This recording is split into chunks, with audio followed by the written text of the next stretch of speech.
Perfect Wisdom. With the divisions of the Abhishamaya-Lamkara.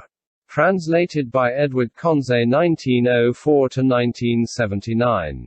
University of California Press, Berkeley, Los Angeles, London.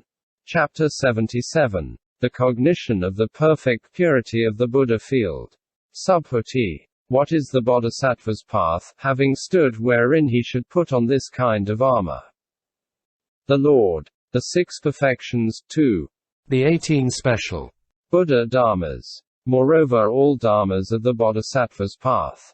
What do you think, Subhuti? Is there any dharma in which the bodhisattva should not be trained, and yet win full enlightenment? There is no dharma in which he should not be trained, because untrained in each and every dharma a bodhisattva is not capable of attaining the knowledge of all modes. Subhuti. If all dharmas are empty, how can a bodhisattva train in them?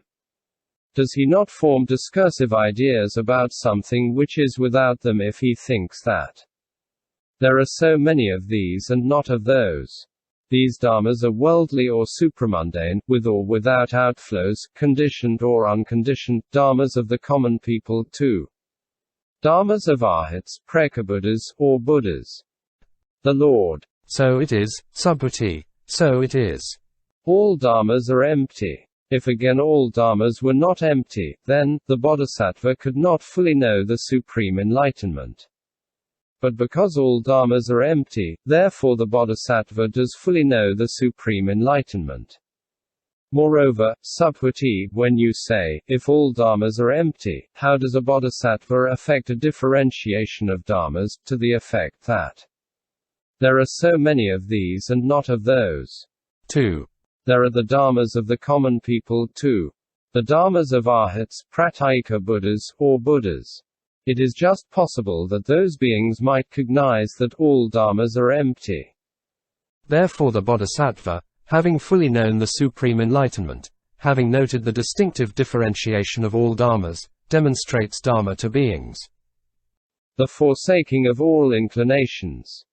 There the bodhisattva who courses in the path to enlightenment should first of all consider that there is therein not any dharma which could be apprehended in its own being, except by way of the karma formations. And then he thus considers the own being of all dharmas, he does not settle down in any dharma whatsoever, be it the perfections, too. The supreme enlightenment. And why? Because through their own being all dharmas are empty, and emptiness cannot settle down in emptiness. The very emptiness, to begin with, cannot be apprehended, how much less he who can settle down in emptiness. It is thus that the bodhisattva dwells without having settled down in any dharma.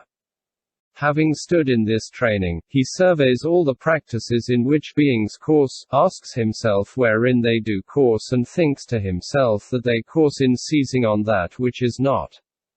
And the bodhisattva further reflects that well freed, surely, are those beings from seizing on that which is not.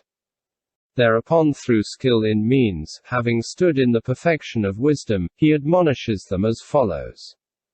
May you beings give gifts, and then you will have an abundance of all that you need. But do not put your minds to that which you need, because within it there is no core. And so he admonishes them in morality.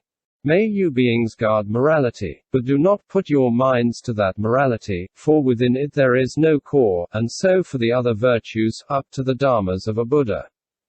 When he thus instructs and admonishes, he courses in the path to enlightenment, but does not settle down anywhere. And why? Because all dharmas are unfit to settle down in. For they have no own being in which one could settle down, on account of the fact that their own being consists of emptiness. In consequence, the bodhisattva who courses in the path to enlightenment does not abide anywhere. By way of abiding nowhere he courses in the six perfections, but does not abide in them. He enters on the trances, but does not abide in them. And why? Because the trance is empty of itself, and also he who enters on it is empty, and also the modes through which he enters are empty. And so on, up to the enlightenment of a pratyeka Buddha. Subhuti. For what reason does he not abide therein? The Lord. For 2 reasons. Which 2? The fruits in which He could abide have no own being, nor has that by which he could abide, or he who could abide. Nor is he easily contented, but he thinks to himself, not should I not attain the fruit of a stream winner, but I should not stand still at that point. 2. I should not rest until I have won the supreme enlightenment. And why? Because from the first thought of enlightenment onwards I have not acquired any thought which lies outside the supreme enlightenment. And why? Because I have not even from the first stage onwards produced any thought which lies outside the supreme enlightenment. Answer: up to the 10th stage. 2. When he has entered on a bodhisattva's special mode of salvation, he has never produced any thought which lies outside the supreme enlightenment. As with an undistracted mind the bodhisattva heroically advances by way of body, voice, and mind, he never does so without reference to this thought of enlightenment. It is thus that the bodhisattva, having stood in the thought of enlightenment, produces the path to enlightenment with an undistracted mind. Subhuti. If, O Lord, all dharmas are unproduced, how does the bodhisattva produce the path to enlightenment? The Lord. So it is, Subhuti, so it is. All dharmas are unproduced. For is it not so that all dharmas are unproduced for those who do not affect any karma formations? Subhuti. Is it not so, O Lord, that whether Tathagatas are produced, or whether they are not produced, just established is this fixed dharmic order of dharmas? The Lord. So it is, Subhuti, so it is. Whether Tathagatas are produced or not, just established is this fixed dharmic order of dharmas. But for the sake of those who do not cognize this fixed order of dharmas, the bodhisattva produces the path to enlightenment by which he frees beings from samsara. The attainment of full enlightenment. Subhuti. Is, then, enlightenment attained by a path which is produced? The Lord. Not so, Subhuti. Subhuti. Is it, then, attained by a path which is not produced? The Lord. Not so, Subhuti. Subhuti. Is it, then, attained by a path which is both produced and unproduced? The Lord. Not so, Subhuti. Subhuti. Is it, then, produced by a path which is neither produced nor not produced? The Lord. Not so, Subhuti. Subhuti. How, then, is enlightenment attained? The Lord. Enlightenment is attained neither through a path nor through a non-path.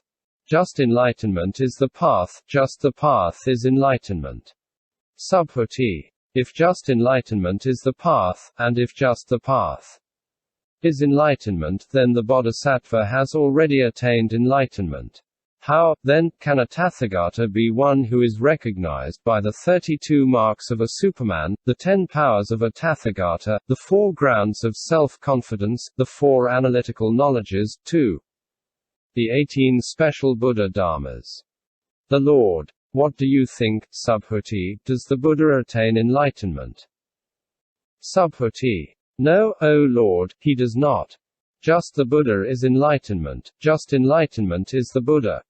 The Lord. As to what Subhuti has said, then the bodhisattva has already attained enlightenment. Here a bodhisattva, after he has fulfilled the 6 perfections, 2. The 18 special Buddha-dharmas will, through the adamantine concentration, by a wisdom which is conjoined with one single thought moment, fully know the supreme enlightenment. It is then that he is recognized as a Tathagata, as one who sees all and has full sovereignty over all dharmas. The purity of the Buddha field.